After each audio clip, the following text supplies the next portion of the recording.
Hi, this is Corey Johnston, and today's lesson is going to take place in the 13th and final chapter of the book of Hebrews. The book of Hebrews consists of two parts. One is doctrinal. It explains a highly sophisticated Christology. It establishes his superiority and supremacy over the prophets, the angels and Moses, and he's our sympathetic high priest after the order of Melchizedek. And the priest also who initiates the new covenant is not only the high priest, but he is also the sacrificial offering. So the blood of the new covenant is established on his blood and his atonement. And then the other part is kind of practical. It's the main concern of his audience was that they were falling away. The potential to relapse and apostatize into Judaism was ever-present concern. So much of the instructions therein are do not fall away. They are negative. In the 13th chapter, it takes a distinctly positive directions. These are the things we are to do. These are the ethical guidelines, expectations of the Christian life. But we just want to, before we even review what comes before it in the 12th chapter, we want to say that the Bible observes no distinction between doctrine and duty and revelation and responsibility. It is not enough for us to read the Bible. We have to heed it, live it out in our lives. We have to learn it and live it. And so the 12th chapter, I divided it into two halves, the first of which is a call to endure by keeping your eyes on the prize, and then the call to endure past the embrace discipline and endure past it and persist with it. And then it's the connection is made between the call to endure by resisting and rejecting the corrupt life. And then it's the two covenants explained by contrast and comparison. Then it closes with the warning. So you can figure out for yourself which part of that is doctrinal and which of that is practical. Verse 14, pursue peace with all in sacredness, without which no one shall see the master. In Romans 12:18, we are instructed to, inasmuch as it is possible, live at peace with all men. Here we are instructed to pursue peace, so that if peace becomes impossible between any of our associates, it is not for our lack of trying. We are to try and bring peace, and waging peace is more difficult. Waging war is the easy way out. Peace taxes the diplomacy and the intelligence and the skill and dexterity of the human mind more thoroughly than war, which is an activity fit only for beast, yet practiced none so prolifically as the beast of man. And without which, in the 11th verse, 6th verse of the 11th chapter, read that without faith it is impossible to see Elohim. And we want to see Elohim. We have to have the eyes of faith. So we don't want to have an absence of faith or doubt or confusion or ignorance.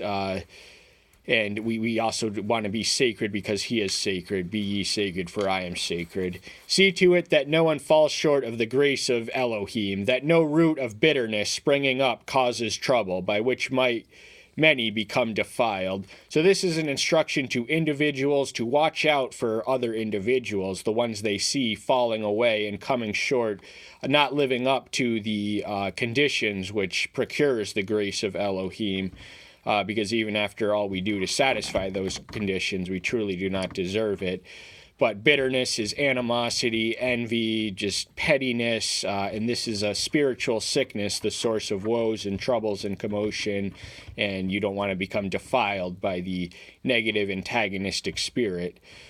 Verses 18 kind of begins the doctrinal portion of the chapter, the two covenants compared and contrasted. For you have not drawn near to a mountain touched and scorched with fire, into blackness and darkness and storm. So in some translations it indicates a physical mountain. This is compared and contrasted to the Mount Zion, which was a physical, literal location, but in the sense in the 22nd verse, it is a spiritual reference to the city that the pilgrims seek, the ones that we who are wanderers and strangers and aliens on the earth. This is our heavenly home. And it proceeds to describe much of what we read of in Exodus 19, the scene there where the Old Covenant was initiated on the mountain of Zion in the Sinai Peninsula near the northern end of the Sinai Peninsula. It was But, fire, blackness, darkness, storm, trumpets, voice of words, those are all there, and the quotations. But you have drawn near to Mount Zion, and to the city of the living Elohim, to Jerusalem of the heavens, to myriad of angels. This Jerusalem of the heaven is distinct from the Jerusalem on earth. There was a literal Mount Zion in the city of Jerusalem. That was the mountain or the hill upon which the temple rested. It was the most, but it points beyond itself. So he's talking about a heavenly Zion in a heavenly Jerusalem, because there's angels, myriad of angels. We will inhabit eternity in the company of angels. And to Yahshua the mediator of a new covenant, and to the blood of sprinkling, which speaks better than Abel. Abel is the first of the legion of heroes mentioned in the Hall of Faith in the 11th chapter. It was by faith that he offered his sacrifice, and it was by faith that he died a martyr. But when his blood hit the ground, it screamed for vengeance. It cried all the way up to heavens, demanding vengeance. But the blood that the Messiah spilled for our sakes and for our behalfs, and at his Father's behest, is the blood of reconciliation, which seals the new covenant.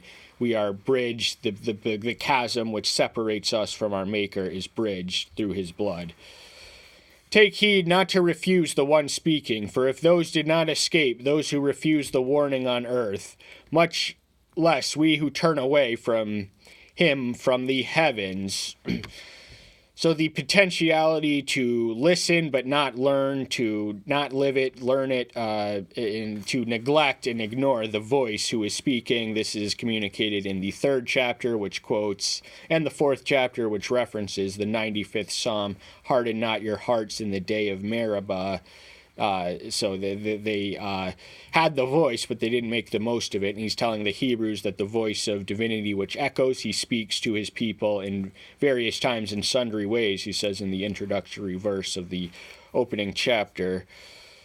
But the warning, we cannot claim we were not warned if we invite the consequences of our apostasy or falling away.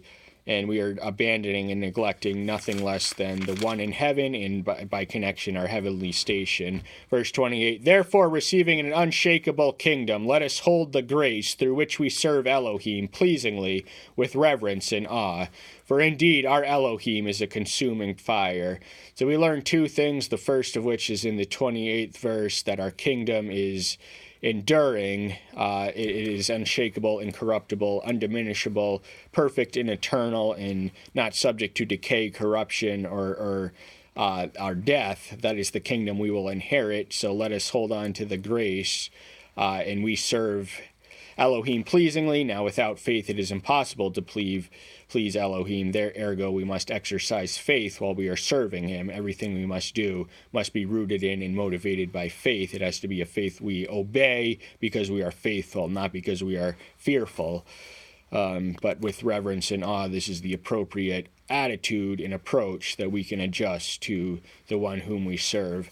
And if we don't, he is a consuming fire. This means that hell is a dreaded destination where your body does not, the lake of fire burns for an eternity, but those who burn in it do not burn for an eternity. They are consumed, instantly evaporated, and then their immortal soul lingers disembodied in hell, which is outer darkness, for an eternity of solitude, no one to talk to, no one to comfort, no one to be there. First verse, 13th chapter, and remember this is a more dutiful direction than doctrinal, and more responsible direction than revelation. So these are practical guidelines and ethical considerations to take in and heed and live by when we are Christians. Verse 1, let the brotherly love continue. Brotherly love is the glue which unites our fellowship. It is the anchor and the cross of our fellowship. The love between brothers is one between equals. Ergo, there is no hierarchy in the Christian community. The pastor is set apart but not above the congregation. And we have to let that continue, because without it, the maintenance of the egalitarian equilibrium of the church is squandered. It was not long on Italy, mostly the Roman Catholic Church. So the author of Hebrews is writing to early saints of Jewish background on the Italian peninsula. In Rome, more than anyone else, subverted the egalitarian equilibrium of the early pristine primitive church.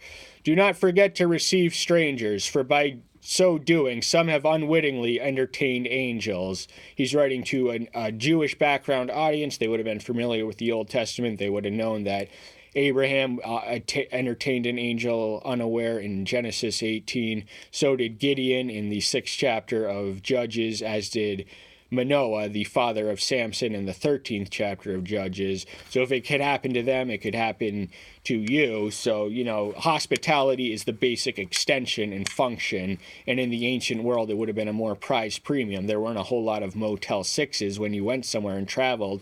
It helped to have a friend to put you up and keep you posted while you were there. But you never know. Angels do appear as people, but you never know which person is actually an angel. And angels are heavenly beings. They are physically similar but superior to humans in outlook, and they are spiritually superior, and they are powerful ones who serve as messengers. That's what the Hebrew word angel literally translates. Remember the prisoners as if chained with them, and those being mistreated, since you yourselves also are in the body. Imprisonment is a fact of life in Christianity throughout all the generations, even by fellow Christians, persecuting heretics, those who deviated from the Orthodox. They would have been in prison, but many of these Christians that were written to would have known people in prison who had been in prison, not because they did anything wrong or anything criminal, but because they refused to renounce or abandon their faith. They preserved the integrity of their testimony in their walk in the world. And being mistreated and abused and reviled is also part of the job description of the Christian. But there are many verses, such as in Isaiah, that speak positively about the liberation of prisoners. And we were prisoners too. We were dead in sins and trespasses before we gained the newness of life from the born-again experience. But the body does not cease to be the body wherever the church is best not thought of as a building, but the people who gather in the building. So if one of us are in prison, that means that the church is present in the prison, and that is a lighthouse that can serve a place that is enraptured in darkness. Let marriage be respected by all, and the bed undefiled, but Elohim shall judge those who whore and adulterers. Integrity of marital vows. Marriage is an act of faithfulness by which two adults, by their mutual consent, male and female, agree to be mutually exclusive in their sexual relations. When you commit adultery, then you are committing an act of faithlessness. This is a breach of the faithfulness when you swore to be exclusive until death do you part. So marriage is meant to last a lifetime, and it's meant to be sexually pure and not contaminated by adultery or whoring, fornication. This is sexual sin. So we who are not married, and if we whore, then we have only the right and expectation to be receiving of Elohim's judgment. And if we aren't married and sleep with other men's wives, then we too shall be judged. And we are amply and duly warned. In manner, be without covetousness, and be satisfied with what you have. For he himself said, I shall never leave you nor forsake you. Covetousness is the 10th and final commandment of the Decalogue. It is distinct from the other righteous commandments in that those are actions. Covetousness is an attitude. Covetous is the evil, envious desire to have that which does not belong to you. You see your neighbor with a fancy car or a fancy house or an enviable farm animal, as written in the original Decalogue, and you covet it, you want it, and that creates contention, that leads to stealing, you lust with the eyes after certain things. So get rid of that emotion, and this is the emotion, this was the weak link in the chink of the rich young ruler who presented himself before the Messiah asking, what must I do to inherit eternal life? And the Messiah mentioned all the 5 action-oriented righteous commandments, beginning with honor thy parent and ending with whatever the 9th one is. I think it's either steal or murder or bear false witness. But then he tells him to go and sell all that he has and to give all the proceeds to the poor and then follow him. And he had exposed that the man was covetousness. He was in love with his possessions, and that was what was preventing him. That was the answer to the question, what must I do to inherit eternal life? You got to get rid of the covetousness, for the covetous shall not inherit the kingdom. But even whether rich or poor, when we have Elohim in our life, that is all the satisfaction we need. He can provide the satisfaction uniquely and incomparably. And this quote is from Deuteronomy 31:6. I will never leave you nor forsake you. We can abandon him, but once we attach ourselves to him and reach out for his help, he will never abandon us. The danger and the warning must be extended for the potentiality to relapse, to apostatize, to compromise, and to just anyway forsake him. That's something we don't want to do. But he will never forsake us, but the danger exists in ourselves. We alone have the potentiality, because he is not a man that he shall lie. So if he says he will never leave us or forsake us, that means that he won't.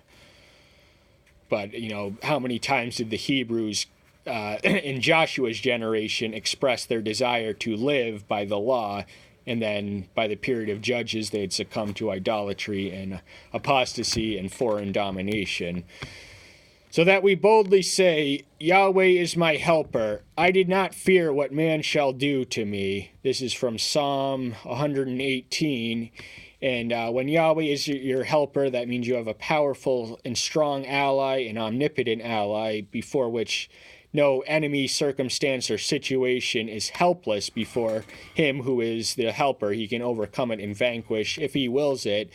And when we fear Yahweh, when we're properly submitted to him, when we approach him with reverence and awe, then that is the fear which eliminates all other fears, eliminates it and expels it. So man can kill us, they can injure our body, they can wound us, but they cannot cast us or assign us to hell. Yahweh alone can do that. So that's why we have to fear him, even as we grow to love him. We don't want to lose sight of the possibility or categorically exclude even the concept in our imaginations that we could fall away and forsake our salvation. Remember those leading you who spoke the word of Yahweh to you. Consider the outcome of their behavior and imitate their belief. So these Hebrews did have rock-solid leadership, but the author of this epistle, we don't know who he was, but he was writing from a distance. He was writing by word of mouth, but the evidence indicates in this passage that they had approved leadership, strong, worthy leadership, ones worthy of imitation and emulation. So consider the outcome of their behavior and imitate their belief. The emphasis on imitation throughout the New Testament, Paul writes of it in 1 Corinthians 11:1, imitate me inasmuch as I imitate Messiah. So the model, and then also he says something about it in both of the Thessalonians and somewhere in other ones, but the emphasis is on belief, is that because the early New Testament, when the New Testament was being written, it had yet to be compiled. So the earliest Christians had no Bible, Old and New Testaments combined and consolidated that we have now. This amplified the necessity of the pastor walking worthy of the Messiah. They had to be grounded in the Messiah without the word, but they had the Spirit abiding in them. But just consider that by their fruits of their behavior, that's how we judge people, and we deem that leaders who are worthy to be emulated by the fruit that they bear something that we want and that we want to produce ourselves. Yahshua Messiah is the same yesterday and today and forever. He is an unchanging, invariable, unvarying being. He is the cause and agent of change, but he himself is unchanging. He is permanent, and he's the same yesterday. He was there in the beginning. He was there before the beginning. He pre-existed existence itself. He is the Ancient of Days. And today, now he was resurrected. He lived the earth. He was recently resurrected, and now he is exalted after the ascension, which concluded the resurrection. He is exalted eternally at the right hand of the throne of the Father, where he rules the universe for all in eternity, the universe that he brought into motion. He was a co-creator of the cosmos, but he didn't change and evolve. He was born. He wasn't born. He was born in the flesh through the virgin vessel of Mary, but the divine entity is something that is eternally alive. So we tend to think of Yahshua in human terms, but he was divine before he was human, and he was divine after he was human. That was just a brief 33-year glimpse, but he was still unchanged. And what does the book of Proverbs say in one verse? Be wary of those who are prone or given to change. Do not be borne about by various and strange teachings, for it is good for the heart to be established by grace, not with foods by which have been not profited those who have been occupied with them. So the existence of false teachings and heresies have been alive and well. There are strange doctrines, and the attraction of the strange doctrines is the humanity's fascination with the unknown. So when you offer something weird, unusual, strange, or extraordinary, it has an appeal and allure, and there is no shortage or multitude of these strange teachings. We don't have time to list every one, but they are historical heresies, and there are present-day heresies and strange teachings, and people get wrapped up, they get attracted to it, and they get caught up in it and carried away with it real quick. But one of the strange teachings of the day, the one that is most immediately relevant to the context of the 9th verse, is that the Judaizers, so the Jewish religion, placed a lot of emphasis on the external observances of the law, among which they had dietary restrictions, foods one could or could not eat, and also washing rituals before they dined in food. But that was of no profit or value to the old. It didn't do anything except, it didn't do anything for their eternal standing. It was just necessary for them to follow because they were under the law. But now that the new superior law is coming, do not relapse into Judaism. When the new superior covenant is here, all you have to do is lay hold of it, grasp it, run with it, and get caught up in that. So don't be occupied with those who are occupied with the wrong things, lest ye become occupied with the wrong things. We have an altar from which those who serve the tent have no authority to eat. So the altar in this context is in all likelihood the cross, that is the sacrificial altar. An altar was the designated location where the animals were sliced, their throats, and killed in sacrificial ceremony, and this would have taken place in the tent or the tabernacle and eventually the temple. And therein there was, on the day of Yom Kippur, the high priests were forbidden to eat. That was the annual day that it was commanded the Hebrew people that they were to fast on that day and time. For the bodies of those beasts whose blood is brought into the temple by the high priest for sin are burned outside the camp. This was prescribed in Leviticus 4:12. They had a physical ceremony where the body of the blood, once the blood was shed in their inedible bodies, whatever remained of their furs, whatever couldn't be eaten or the blood was shed, they would take it outside the camp and burn it with fire, lest the rotting corpse adversely impact the biological environment. So this was a cleanly ritual, which was necessary for physical cleanliness, which is a typological allusion to spiritual cleanliness. And so Yahshua also suffered outside the gate to sanctify the people with his own blood. So there was a purpose and a reason behind his seemingly senseless suffering. It was necessary. If there was any other way that man could be saved, he wouldn't have gone through it. But his suffering was with purpose. It was outside the gate. He was killed on the hill, the Calvary Hill, which was outside the gates of Jerusalem. That is where condemned criminals, they wouldn't have been a city spectacle. They would have been on the outskirts of the city. And it was necessary to sanctify. He is our justification. He is our sanctification. By his righteousness, we are made righteous enough to be acceptable before the throne room in the judgment.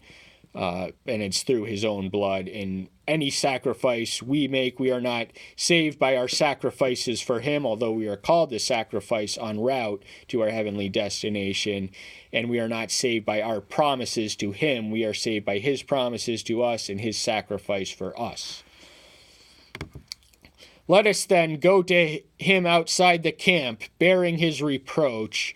So we should approach him who is available, and we approach him by faith. That's how we travel to him when we reach out and we invite him into our lives. He is an invisible being, but beyond reach, and he certainly can't be contained in any one location, but he does, by his grace, deign to dwell in our hearts, and by his grace lives outside it. But we should be, if he bore the reproach and stigma of society, then we who call ourselves Christians have no right or reasonable expectation not to expect the world to hate us.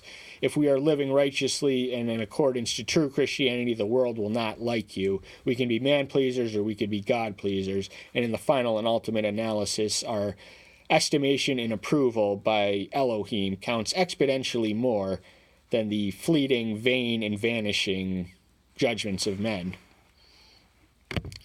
For we have no lasting city here, but we seek the one coming. So the great Christian hope is not to be realized on earth, but it awaits us in heaven, the city which we long for, the city which we are heading for, the city for which we are destined is presently beyond our reach, but we have the hope of the one that is coming. This is the new heaven and new Jerusalem, and the new heaven and the new earth. That is the city we seek, and we can read the description thereof in Revelation 21. There will be no sin and there will be no sorrow, because sin is the root of sorrow. Our resurrected bodies will be there, redeemed and perfected, and they will be not corrupted by the presence of sin.